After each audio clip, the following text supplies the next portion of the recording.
అందరికీ నమస్కారం. ఉగాది అంటే కొత్త సంవత్సరం. ఈ కొత్త సంవత్సరంలో కొత్త కొత్త పనులకు అందరూ శ్రీకారం చుడుతూ ఉంటారు. కొత్త కొత్త పనులు, కొత్త కొత్త బిజినెస్లు అండ్ షాప్ ఓపెనింగ్స్ అన్నీ ఆ రోజు పెట్టుకుంటారు. బైక్ పూజలు, వాహన పూజలు అన్నీ పెట్టుకుంటారు. అసలు ఈ పరాభవ నామ సంవత్సరంలో ఏ రాశుల వారికి ఎక్కువ ఫలితాలు లభిస్తాయి, ఏ రాశుల వాళ్ళు ఎలాంటి పూజలు చేయాలి, అసలు ఈ సంవత్సరం ఎలా ఉండబోతుంది అని మనకు తెలియజేయడానికి మనతో పాటు ఉన్నారు ప్రముఖ జ్యోతిష్య ఆధ్యాత్మికవేత్త భార్గవీదేవి భూతరాజు గారు. అమ్మ నమస్కారం. నమస్తే అండి. అమ్మ, ఈ సంవత్సరం పరాభవ నామ సంవత్సరంలో ఏ రాశుల వారికి రాజయోగం పట్టబోతుంది? అసలు టాప్ 3లో ఏ రాశి వాళ్ళు ఉన్నారు? శ్రీ గురుభ్యో నమః, శ్రీమాత్రే నమః. మా ప్రేక్షకులందరికీ పరాభవ నామ సంవత్సర ఉగాది శుభాకాంక్షలు. నిజానికి చెప్పాలంటే గురువుగారి యొక్క ఆగమనం ఈ సంవత్సరం జూన్ నెలలో తన యొక్క ఉచ్చరాశిలోకి రాబోతోంది. ఇది చాలా చాలా అదృష్టవంతమైనటువంటి కాలం. కాబట్టి ఈ గురువుగారి యొక్క సంచారము అన్ని రాశులకి ఎంతో అంతో మేలు చేస్తుంది, కీడైతే చేయరు వారు. శుభగ్రహం అవుతూ దుస్థాన సంచారంలో ఉంటే ఫలితాలే ఇవ్వాలి, కానీ తన యొక్క ఉచ్చరాశిలో ఉంటున్నారు కాబట్టి అందరికీ కూడా మంచి చేస్తారు. ఇది మనందరం కూడా చాలా చక్కగా ఆస్వాదించవలసినటువంటి విషయం. తర్వాత మీరు టాప్ 3లో అని అడుగుతున్నారు. మిథున రాశికి చాలా బాగుంటుందండి. మిథున రాశి వారికి రాశిలో సంచారం చేస్తున్నారు ఇప్పుడు. తర్వాత జూన్ 1 నుంచి ఇంచుమించుగా నవంబర్ 1 వరకు ద్వితీయ స్థానంలో ఉంటారు కాబట్టి చాలా అద్భుతమైన కాలం. వీరికి చాలా బాగుంటుంది. కర్కాటక రాశికి చాలా బాగుంటుంది. ఇప్పుడు ఏ స్థానంలో సంచరిస్తున్నారు? జూన్ 1వ తారీఖు నాటికి రాశిలోకి వస్తారు, అక్కడ ఉచ్చలో ఉంటారు కాబట్టి చాలా అద్భుతమైన ఫలితాలు. తర్వాత నవంబర్ 1 నుంచి ద్వితీయంలోకి వెళ్తారు కాబట్టి చాలా చాలా బాగుంటుంది. ఆ తదుపరి సింహరాశి వారికి బాగుంటుంది. ఇప్పుడు లాభస్థానంలో ఉన్నారు. జూన్ 1 వచ్చేటప్పటికి ఏ స్థానంలో ఉంటారు? అక్కడ దగ్గర నుంచి నవంబర్ 1 వరకు ఆ స్థానంలోనే సంచరించి నవంబర్ 1కి రాశిలోకి వస్తారు కాబట్టి ఈ 3 రాశులకి కూడా తిరుగులేని విజయాలను ఇస్తారు. చాలా బాగుంటుంది. ఉగాది పండుగ రోజు అసలు ఏం చేస్తారు? ఉగాది పండుగ రోజున పొద్దున్నే సూర్యోదయం వేళకి తలంటూ స్నానం చేయాలి. అది అయిన తరువాత కొత్త బట్టలు స్వీకరిస్తారు, చాలామంది ధరిస్తారు. ఒకవేళ కొత్త బట్టలు కొనుక్కునే స్థితి లేని వాళ్ళు ఉన్న దుస్తుల్లోనే మంచి దుస్తుల్ని ధరిస్తారు.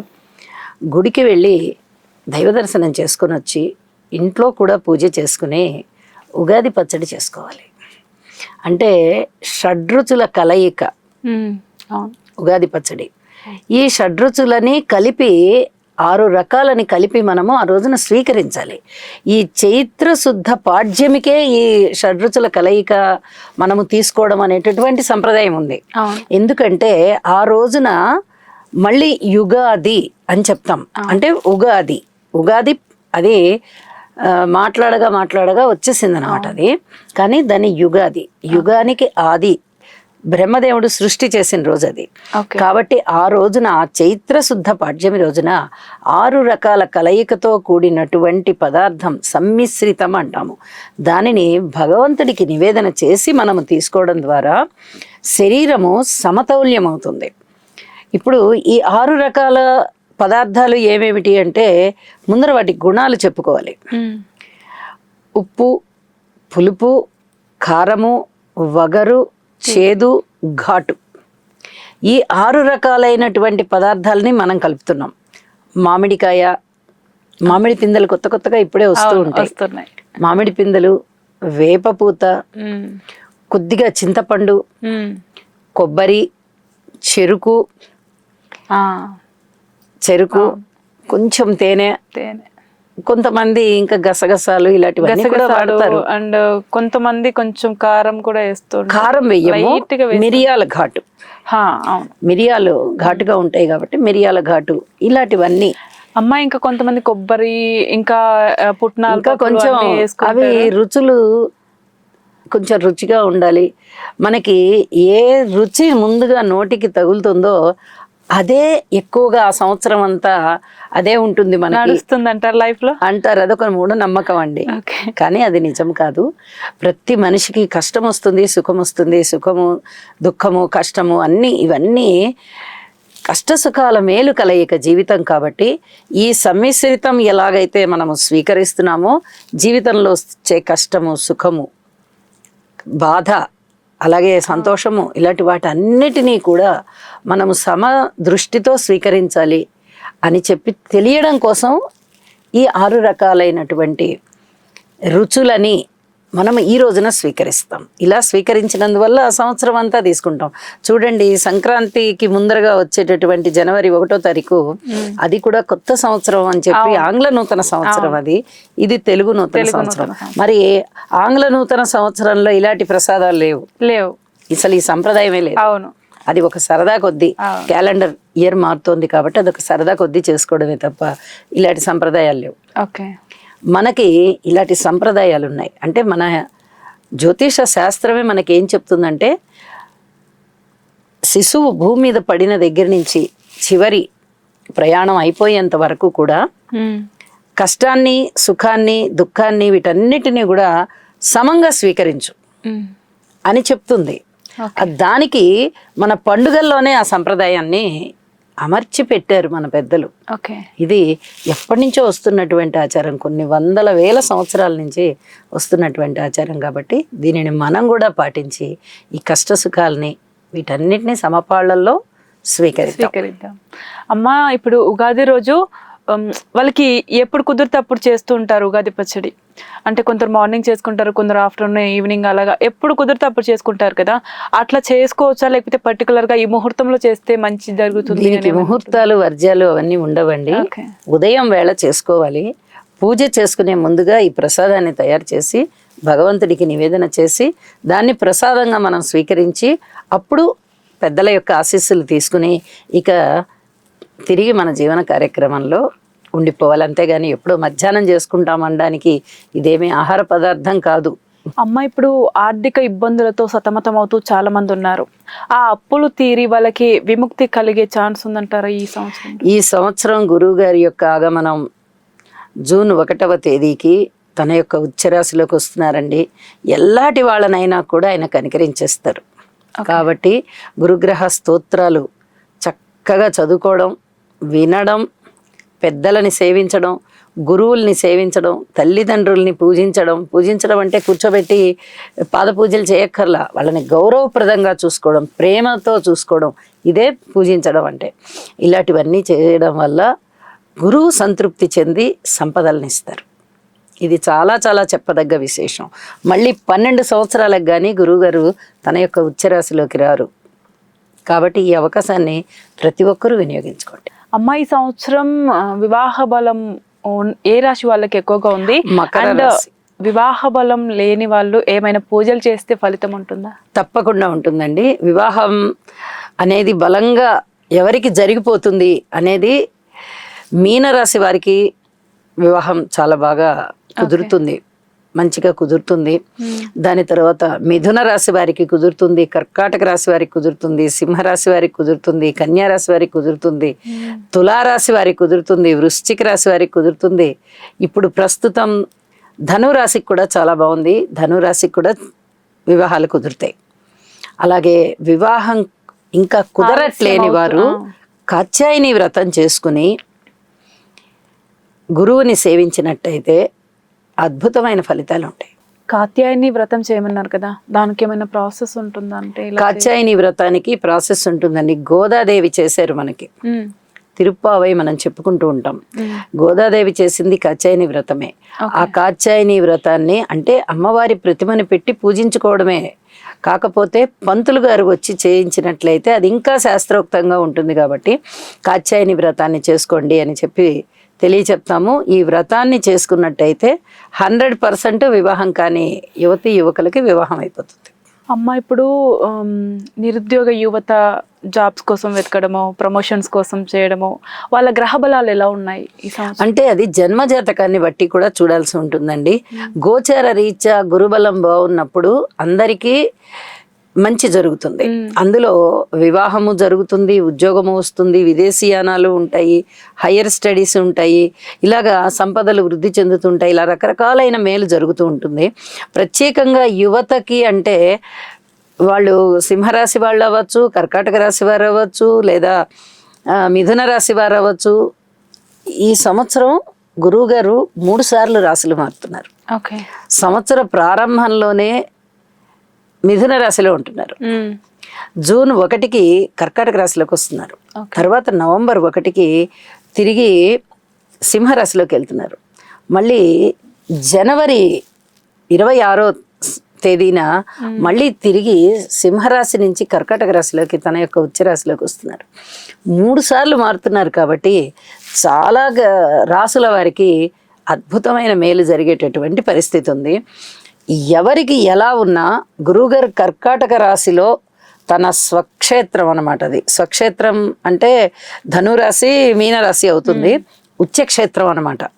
ఎప్పుడైతే ఆ ఉచ్చక్షేత్రంలో ఉన్నారో అందరికీ వరాలు ఇచ్చేస్తారండి. ఓకే. కాబట్టి పెళ్ళి కావాలి అంటే గురువుని పూజించాలి, ఉద్యోగం కావాలి అంటే గురువుని పూజించాలి, సంపదలు పెరగాలి, స్థిరాస్తులు పెరగాలి, ఇల్లు కొనుక్కోవాలి, వాహనాలు కొనుక్కోవాలి, ఇలా ఏది కావాలన్నా కూడా ఆ సంకల్పాన్ని చేసుకుని గురువుని పూజించినట్లయితే ఈ సంవత్సరం చాలా చాలా మంచి ప్రయోజనాలు ఉంటాయి. ఓకే అమ్మ, ఇప్పుడు ఇల్లు కొనుక్కోవాలని చాలా మందికి, కారు కొనుక్కోవాలని చాలా మందికి కోరికలు ఉంటాయి.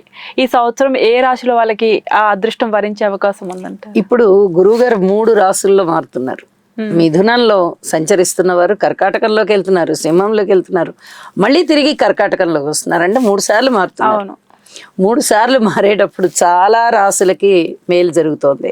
కాబట్టి ప్రతివారు ప్రయత్నం చేయడమే, ఖచ్చితంగా అయిపోతుంది. ప్రయత్నం చేయాలి.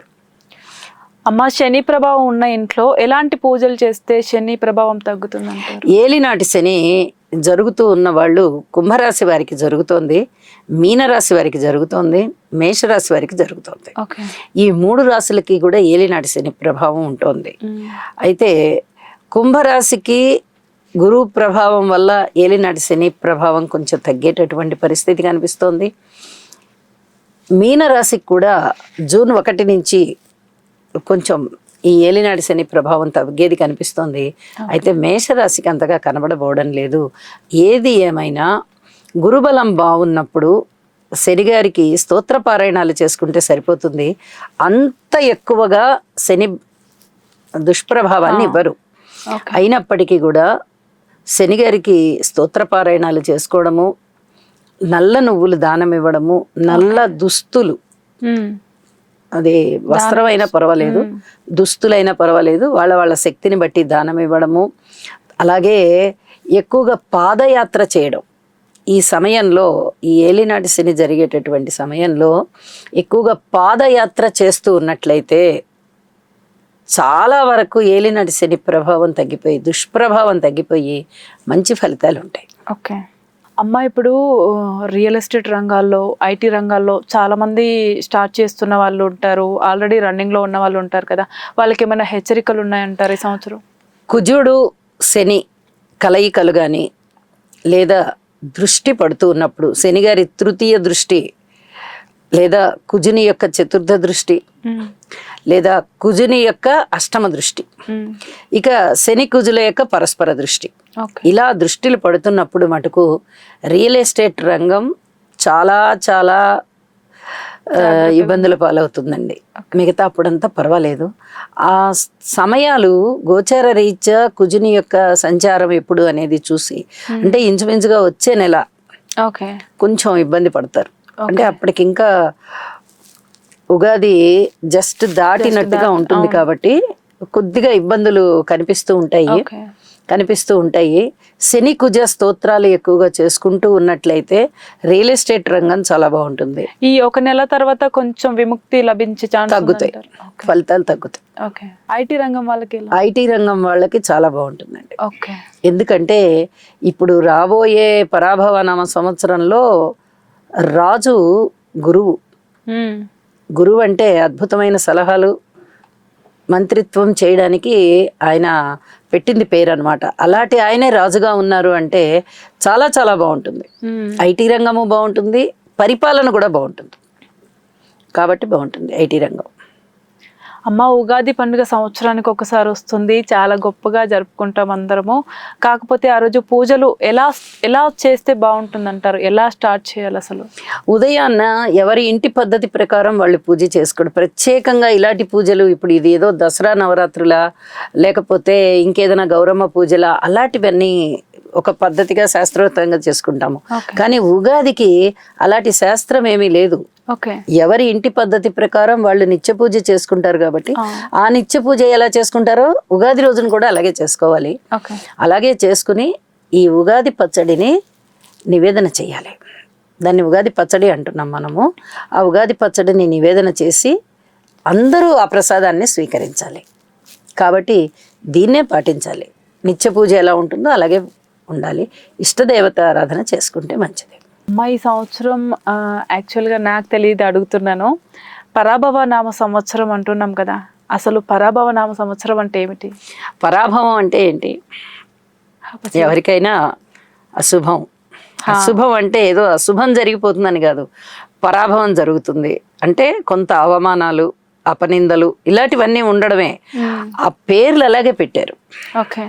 పేర్లు ఆ సంవత్సరానికి మొత్తం మీద ఏం ఫలితం ఉంటుంది అనేది ఆ ఒక పేరులోనే తెలిసిపోతుంది అన్నమాట. అలాగే ఈ పరాభవ నామ సంవత్సరంలో కూడా చాలా వరకు పరాభవాలు ఉంటాయి అని అర్థం అన్నమాట. కానీ అది ప్రజలకి కాదు, పాలకులకి. ఓకే. పరిపాలనలో ఉన్న వాళ్ళు పరాభవం అవుతారు కాబట్టి వాళ్ళు జాగ్రత్తగా ఉండాలి అని అర్థం. ఓకే, అంతే.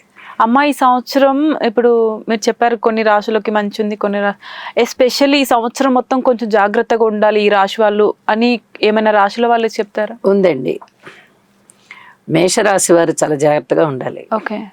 వారికి అంతగా బాగలేదు. ఇటు ఏలినాటి శని జరుగుతోంది, అటు గురుబలము లేదు. ఓకే.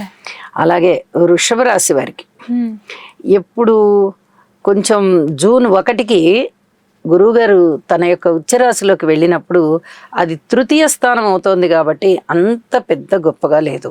ఓకే. తర్వాత మిథున రాశి వారికి నవంబర్ 1 నుంచి గురువు తృతీయంలోకి వెళ్ళిపోతున్నారు. అప్పుడు పెద్ద గొప్పగా లేదు. ఇప్పుడు ప్రస్తుతం జూన్ 1 వరకు వృశ్చిక రాశి వారికి బాగాలేదు, మకర రాశి వారికి కూడా బాగాలేదు. కాబట్టి వీళ్ళు తప్పనిసరి జాగ్రత్తలు పాటించాలి. అలాగే కన్యా రాశి కూడా, అలాగే మీనరాశి కూడా. అంటే గురు సంచారం అంత అనుకూలంగా లేనప్పుడు కొన్ని ఇబ్బందులు అనేవి కలుగుతాయి. కాబట్టి వీళ్ళు జాగ్రత్తలు పాటించాలి. శనగలు దానం ఇవ్వాలి, గురుగ్రహ స్తోత్రాలు పఠించాలి, గురువుల్ని సేవించాలి, ఆలయాలకి సేవ చెయ్యాలి, దైవ ఆరాధన చేసుకోవాలి. ఇలాంటివన్నీ గనక పాటించినట్టయితే వీరికి కూడా బాగుంటుంది.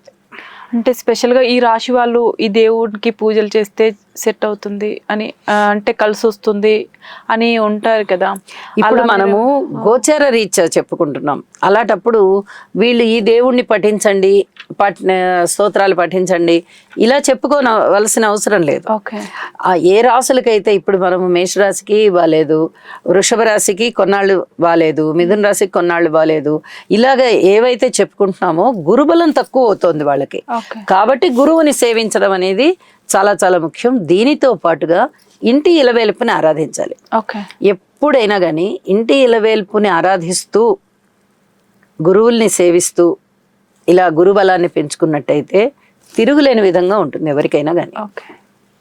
అమ్మ, ఇప్పుడు విద్యార్థులు విదేశీ విద్య కోసం చాలా మంది ప్రయత్నిస్తూ ఉంటారు కదా, అది ఏ రాశిలో వాళ్ళకి ఎక్కువ కలిసి వచ్చే అవకాశం ఉందంటారు? 3 రాశుల్లో గురువుగారు సంచరిస్తూ ఉన్నప్పుడు ఒక్క రాశి అని చెప్పడానికి లేదు. ఇందాక మనం చెప్పుకున్నట్టుగా మిథున రాశికి బాగుంది అంటే కొన్నాళ్ళు బాగుంటుంది, కర్కాటక రాశికి ఎప్పుడు బాగుంది, సంవత్సరం అంతా బాగుంది, సింహరాశికి ఎప్పుడు బాగుంది, కన్యా రాశి వారికి జూన్ 1 నుంచి బాగుంది. ఇలాగ మనం చెప్పుకుంటున్నాం కదా.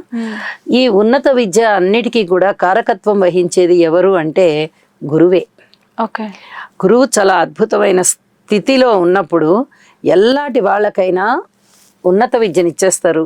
చిన్న ప్రాథమిక విద్యలో ఉన్నవారిని అయితే మంచి చదువు, వాళ్ళకి జ్ఞాపక శక్తి పెరగడము, అద్భుతమైన చదువు రావడము, వాళ్ళకి పరీక్షల్లో ర్యాంకులు రావడము, స్కాలర్షిప్స్ రావడము, విదేశీ యానాలకు అవకాశాలు ఉండడము, ఇలాంటివన్నీ జరుగుతాయండి. కాబట్టి అన్ని రాసుల వాళ్ళకి ఏదో ఒక సమయంలో మంచి జరుగుతూనే ఉంది. ఈ సంవత్సరం అంతా గురువు 3 సార్లు అటు ఇటు సంచారం, ఒకటి వక్ర మార్గం అవుతోంది, రుజు మార్గం అవుతోంది. ఇలా తిరుగుతున్నప్పుడు గురువుని నమ్మాలి, గురు స్తోత్రాలు పఠించాలి. దక్షిణామూర్తి స్తోత్రాలు పఠించడం అనేది చాలా చాలా మంచిది. అన్ని రాసుల వారు గనక ఈ స్తోత్రాలు పఠించినట్టయితే అద్భుతంగా వాళ్ళు విద్యలోకి ముందర వెళ్ళిపోతారు. అమ్మ, సంతానం కోసం ఎదురు చూసే దంపతులకి ఈ సంవత్సరం ఏమైనా కలిసి వచ్చే ఛాన్స్ ఉందంటారా? అందరికీ కలిసి వస్తుందండి. గురువు గారు సంతానకారకుడు. పుత్ర సంతానం ఇవ్వడంలో ఆయన తర్వాత ఎవరైనా పుత్ర సంతానం ఇచ్చేస్తారు. ఆయన వంశాభివృద్ధి జరుగుతుంది. కాబట్టి రాసులతో పని లేకుండా ఏ నక్షత్రంలో జన్మించిన వారైనా సంతానం కోసం ఎదురు చూస్తున్నవారు, ఒక సంతానం ఉండి రెండో సంతానం కూడా కావాలి అని ఎదురు చూసేవారు తప్పనిసరిగా గురు అనుగ్రహం కోసం గనక గురుగ్రహ స్తోత్రాలు పఠిస్తూ ఉన్నట్లయితే అద్భుతమైన సంతానం కలుగుతారండి. అమ్మ, రాహుకేతు సంచారం వల్ల ఇప్పుడు ఈ సంవత్సరంలో కోర్టు కేసులు కానీ లేకపోతే శత్రువుల విషయంలో కానీ ఏ రాశి వాళ్ళు జాగ్రత్తగా ఉండాలంటారు? చాలా రాహుకేతువులు చాలా మంచి ప్రశ్న. ఎందుకంటే ప్రతి వాళ్ళు చాలా యాంగ్జైటీగా ఉంటారు. రాహుకేతు అనగానే భయపడిపోయి అమ్మో వాళ్ళు మనకేమన్నా కీడు చేస్తారా అనేటటువంటి భయంతో ఒక విధమైన యాంగ్జైటీ ఉంటుంది. ఏమీ భయపడక్కర్లేదండి, గ్రహాలన్నీ మంచివే. వాళ్ళు ఈ సృష్టిని చక్కగా పరిపాలన చేయడం కోసం ఉన్నారు తప్ప ఒకళ్ళని భయపెట్టాలని, ఒకళ్ళని ఆనందింప చేయాలని వాళ్ళ యొక్క ఉద్దేశాలు అలాంటివి ఏవీ ఉండవు. వాళ్ళ పరిపాలనలో వాళ్ళు కూడా పరిపాలించాలి. ఈ పరిపాలనలో వాళ్ళు కూడా ఒక భాగాన్ని తీసుకుంటారు. కాబట్టి మనము ఎవరిని చూసి భయపడాల్సిన అవసరం లేదు. ఇప్పుడు రాహు గారి యొక్క సంచారం ఏ విధంగా ఉంది అంటే, ఆయన కుంభరాశిలో ఉన్నారు. రాహు గారి యొక్క సంచారము అక్కడ జరుగుతూ ఉంది. ఈ ధనస్సు రాశిలో ఉన్నవారికి, కన్యా రాశిలో ఉన్నవారికి, అలాగే వృషభ రాశిలో ఉన్నవారికి చాలా అద్భుతమైన ఫలితాలు ఈసరికే ఉన్నాయి, ఇప్పుడు ఉంటూ ఉన్నాయి. రేపు డిసెంబర్ 8వ తేదీ వచ్చేటప్పటికి ఈ రాహుకేతువులు ఇద్దరు కూడా వక్ర మార్గంలో రాశి మారుతారు. కాబట్టి కొంచెం ఫలితాలు అప్పటి నుంచి తగ్గేటటువంటి అవకాశం ఈ 3 రాశులకి. ఇక అప్పుడు ఎవరికి పెరుగుతాయి అంటే మేషరాశి వారికి లాభస్థానంలో సంచారం చేస్తున్న రాహు గారు దశమంలోకి వస్తారు, కొంచెం తగ్గుతాయి ఫలితాలు. అలాగే కన్యా రాశి వారికి ఇప్పటి వరకు షష్టంలో ఉన్నారు, ఇప్పుడు పంచమంలోకి వస్తారు కాబట్టి కొంచెం ఫలితాలు తగ్గుతాయి. ధనస్సు రాశి వారికి ఇప్పుడు తృతీయం నుంచి ద్వితీయంలోకి వస్తాయి కాబట్టి ఫలితాలు తగ్గిపోతాయి. కానీ డిసెంబర్ 8వ తేదీన కేతువు యొక్క సంచారము కర్కాటక రాశిలోకి వస్తుంది. అప్పుడు వృషభ రాశి వారికి చాలా బాగుంటుంది. వృషభ రాశికి చాలా అద్భుతమైన ఫలితాలు ఉంటాయి. అలాగే కుంభరాశి వారికి చాలా చాలా బాగుంటుంది. కన్యా రాశి వారికి చాలా బాగుంటుంది కేతువు గారి వల్ల. రాహు యొక్క ఫలితాలు ఇటు మకర రాశిలోకి వస్తున్నారు కాబట్టి డిసెంబర్ 8 నుంచి వృశ్చిక రాశి వారికి చాలా బాగుంటాయి. అలాగే సింహరాశి వారికి చాలా బాగుంటుంది. మీనరాశి వారికి చాలా బాగుంటాయి. ఈ 3 రాశులకి కూడా చాలా అద్భుతమైన ఫలితాలు రాహు గారి వల్ల, కేతువు గారి వల్ల ఆ 3 రాశులకి చాలా చాలా అద్భుతమైన ఫలితాలు ఉంటాయి. కాబట్టి రాహుకేతువులు ఇంచుమించుగా ఇది ఇంగ్లీష్ సంవత్సరం ప్రకారం చివరికి వెళ్ళిపోయారు. కానీ అప్పటి నుంచి ఇంకా 4 నెలల కాలం ఉంటుంది మళ్ళీ తెలుగు సంవత్సరం రావాలంటే. అప్పటి వరకు కూడా రాహుకేతువుల యొక్క ప్రభావం ఈ 6 రాశుల మీద అద్భుతంగా పనిచేస్తుంది. అమ్మ, మీ అంచనాలు ఖచ్చితంగా ఉంటాయి కాబట్టి అడుగుతున్నాను. ఈ సంవత్సరం ప్రజలందరూ సుఖ సంతోషాలతో ఉండాలంటే పాటించాల్సిన గోల్డెన్ రూల్ ఏదైనా ఉందా? గురువు గారిని స్తుతించడం, శనిగారిని స్తుతించడం, రాహుకేతువుల్ని స్తుతించడం చెయ్యాలండి. వీళ్ళ నలుగురు ప్రధాన పాత్ర పోషిస్తారు ఈ పరిపాలనా విషయంలో. కాబట్టి ఈ నలుగురిని ఎక్కువ అధికమైన భక్తితో గనక పూజిస్తూ ఉన్నట్టయితే అద్భుతమైన ఫలితాలు ఉంటాయి. ఈ సంవత్సర విశేషం ఏమిటి అంటే కర్కాటక రాశిలో గురువుగారి యొక్క సంచారం ఉంటుంది కాబట్టి ఎవరికైనా సరే మంచి ఫలితాలే ఉండడానికి అవకాశం ఉంది. కాబట్టి ఆ గురువుగారు అందరినీ కూడా చక్కగా ఆశీర్వదిస్తారు అనేటటువంటి నమ్మకం మనకు ఉంది. కాబట్టి గురువు పాదాలు పట్టి విడవకుండా గురుధ్యానం చేసినట్లయితే అద్భుతమైన ఫలితాలు మనందరి మీద ఉంటాయి.